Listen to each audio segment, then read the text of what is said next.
So hello everybody, you are again welcomed to this channel. In previous video, we have discussed the basic introduction of this chapter, that what are the topics or content we are going to study in this chapter. So let's begin with the chapter,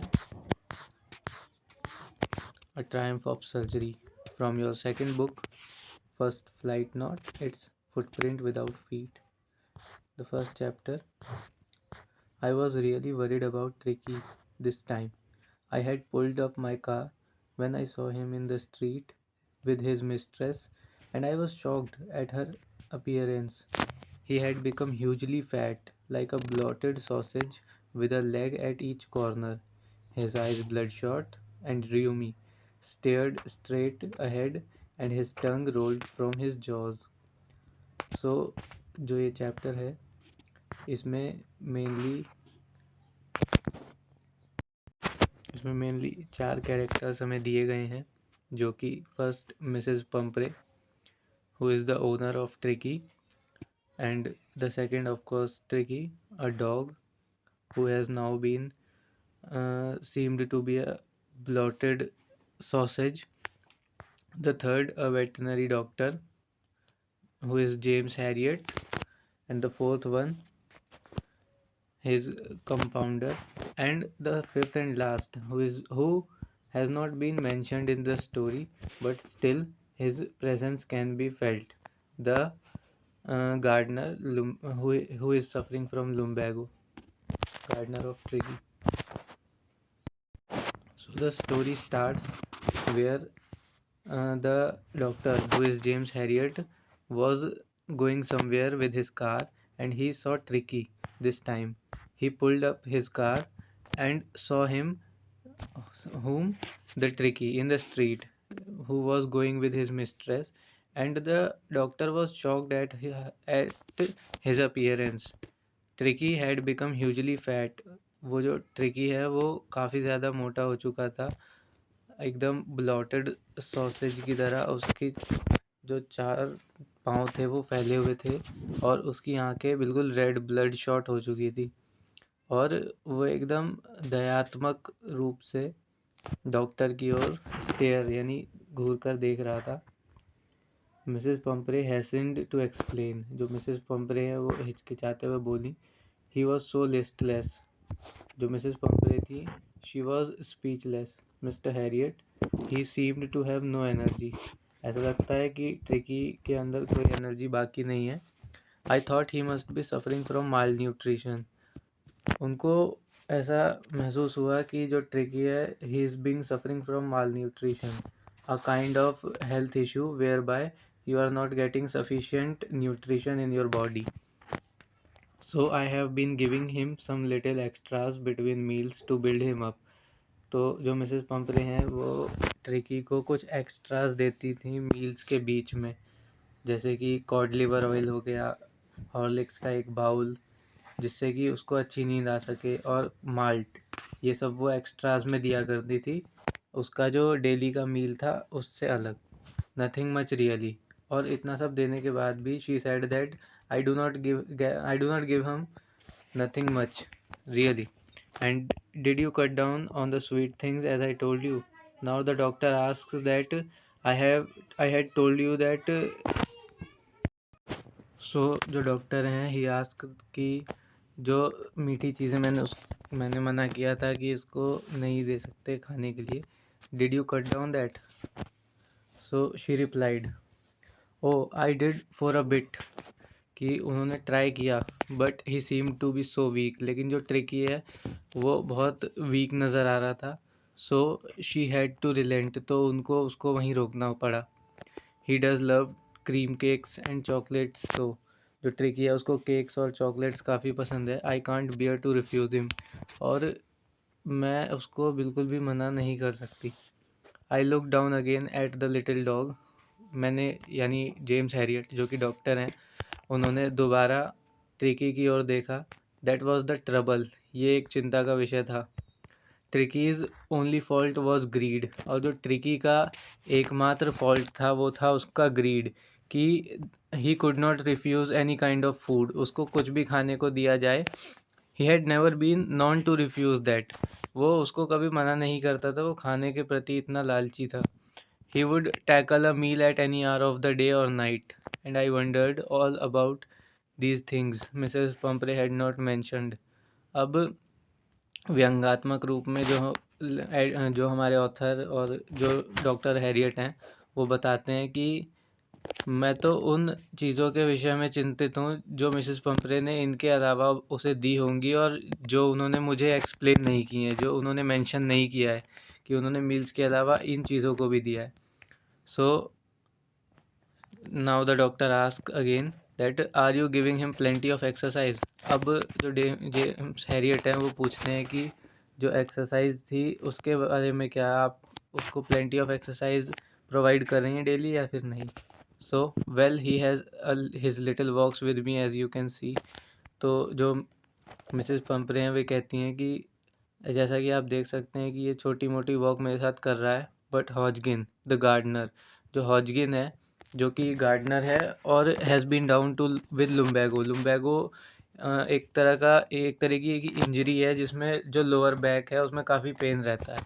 so there has been no ring throwing lately. तो जो एक activity है जिसमें आप ring को throw करते हैं and then dog उसको लेकर आता है वापस से, वो जो एक्सरसाइज है वो उसकी नहीं हो पा रही है.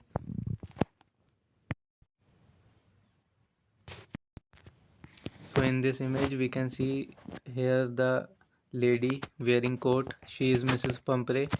The blotted sausage-like dog Tricky and James Harriet alongside his car. This is NCRT's image. Let's move on further. I tried to sound severe. अब मैंने उन्हें गंभीरता से लेते हुए कहा, now I really mean this, if you don't cut his food right now and give him more exercise he is going to be really ill.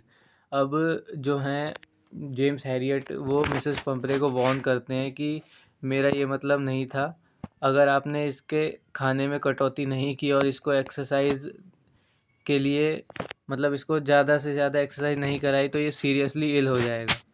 You must harden your heart, आपको अपने दिल को कड़ा करना होगा. And keep him on very strict diet, और इसे बहुत ज़्यादा स्ट्रिक्ट डाइट पर रखना होगा. Mrs Pumphrey wrung her hands. Now Mrs Pumphrey as we know she is very sensitive lady, so she was wringing his hands and bowing his head downward. She said, "Oh, I will, Mr. Harriet, I am sure you are right. But it is so difficult, so very difficult." She set off, head down, along the road, as if determined to put the new regime into practice immediately.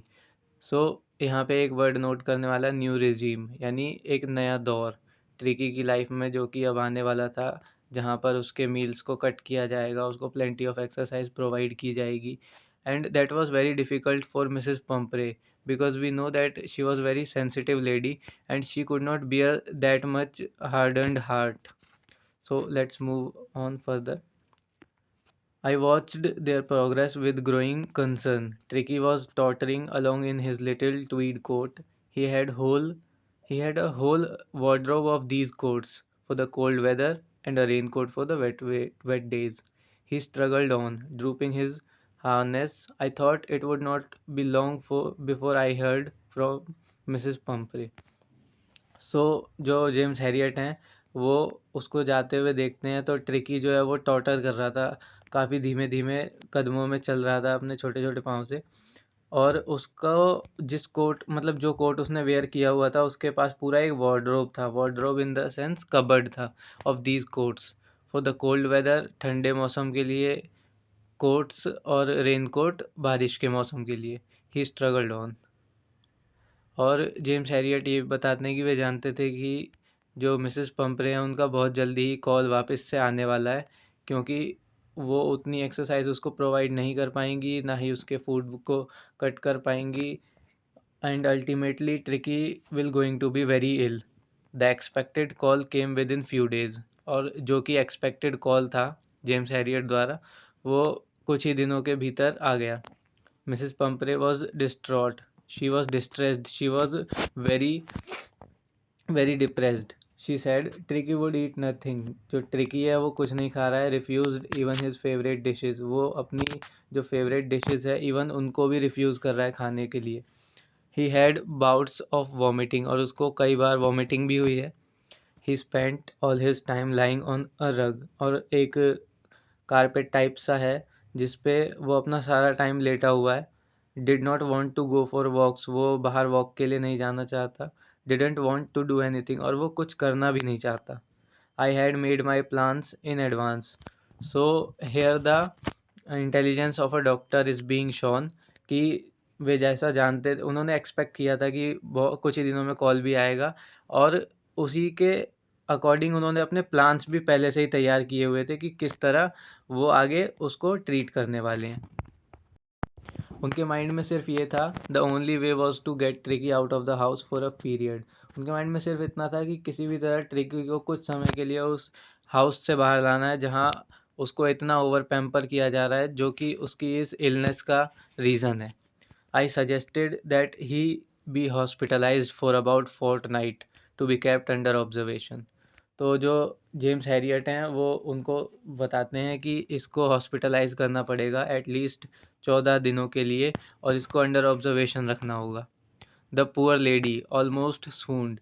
तो the poor lady यहाँ पे poor lady का मतलब rich और poor से नहीं है. Poor lady in the sense एक ऐसी लेडी जिसके इमोशंस उनके कंट्रोल में नहीं है. She is so emotional. तो इसीलिए उनको पुअर लेडी कहा गया. She was sure he would pine and die if he did not see her every day.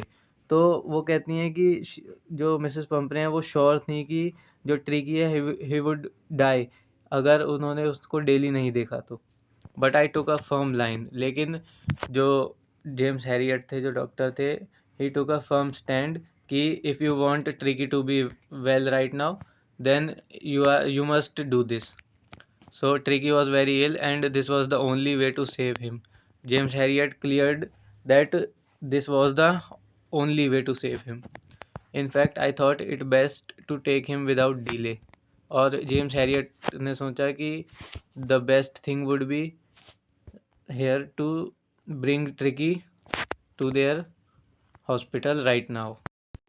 सो जो जेम्स हैरियट हैं उन्होंने ट्रिकी को एक ब्लैंकेट में रैप किया और जो एंटायर स्टाफ था वहाँ का ऑल वर क्राइंग. और जो स्टाफ था वो उसका डे बेड, उसका night bed, favourite cushions, toys, rubber things, breakfast bowl, lunch bowl, supper bowl, ये सारी चीज़ें उसको उसके साथ भेजने के लिए रेडी कर रहे थे. तो यहाँ पर ट्रिकी की जो लग्जूरियस लाइफ है उसका एक डिस्क्रिप्शन दिया गया है कि कितनी लग्जूरियस उसकी लाइफ थी. उसका एक डे बेड था, एक नाइट बेड था सेपरेटली जिस पर वो रेस्ट किया करता था. फेवरेट उसके कुछ कुशंस थे, टॉयज़ थे, रबर रिंग्स थी जिनसे वो खेला करता था. और उसके रही बात उसके खाने की तो उसके लिए एक ब्रेकफास्ट बाउल था, एक लंच बाउल था और एक सपर बाउल. सपर यहाँ पर ये कीवर्ड आप नोट कर लीजिए क्योंकि जो डिनर रहता है उसको सपर भी कहा जाता है. सो ये डिफरेंट उसके पास बाउल्स थे जिसमें वो अपना मील कंज्यूम किया करता था. Realising that my car would never hold all the stuff I started to drive away. अब होता क्या है, जैसे ही ट्रिकी को उन्होंने अपनी कार में रखा और ये सारा सामान उसके जो स्टाफ मेंबर्स थे वो पुश करने लगे कार में, उसमें रखने लगे, तो उनको रियलाइज़ हुआ कि उनकी कार में इतना ज़्यादा स्टफ़ जो है, सामान जो है वो होल्ड नहीं किया जा सकता. तो उन्होंने सामान रखते रखते ही ड्राइव शुरू कर दिया, कार चला दी. As I moved off Mrs Pumphrey was with a despairing cry. अब जो मिसेस पंपरे थी उनकी आंखें नम थी. Threw an armful of little coats. उन्होंने रोते रोते भी कुछ छोटे छोटे कोट्स को कार की खिड़की से अंदर फेंक दिया. I looked in the mirror before I turn the corner of the drive. Everybody was in tears. जैसे ही उन्होंने जो रियर व्यू मिरर होता है कार का उसमें देखा तो सभी की आंखों में आंसू थे. और रास्ते में उन्होंने ट्रिकी की ओर देखा जो कि उनके बाजू में ही बैठा हुआ था. I patted the head. उन्होंने उसके सिर पर हाथ फहराया. And Tricki made a brave effort to wag his tail. और जो ट्रिकी था उसने एक बहुत बड़ा बहादुरी का स्टेप लिया. वो चाहता था कि वो अपनी टेल को हिलाने, टेल को, जैसे हम लोगों ने देखा है कि जो हमारे एनिमल्स रहते हैं वो किस तरह अपना हमें सबमिशन शो करते हैं, किस तरह वो शो करते हैं that they are willing to play with us. वे अपनी पूंछ को वेग करते हैं, टेल को हिलाते हैं। बट जो यहाँ पर जो ट्रिकी था वो हिलाना चाह रहा था, अपनी वेग करना चाह रहा था टेल को, but he could not do that. वो ऐसा कर नहीं पाया क्योंकि उसका जो बॉडी पोस्चर था, उसकी फिजिकल जो हालत थी वो इस कंडीशन में नहीं थी।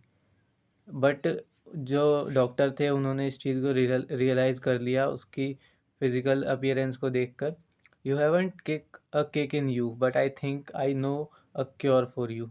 वो जानते थे कि अभी जो ट्रिकी है वो इस हालत में नहीं है कि वो कुछ भी फिजिकल एक्टिविटी कर सके, लेकिन वे ये भी जानते थे कि किस तरह उसको क्योर करना है इस डिसीज़ से। So this was all about in the part 1 of this video. In fact, I should say that this would be the second part, because in previous video I have told you the basic introduction of this chapter. So we will be discussing the rest of this chapter in next video. So till then, stay connected and stay tuned with this channel, and thank you very much.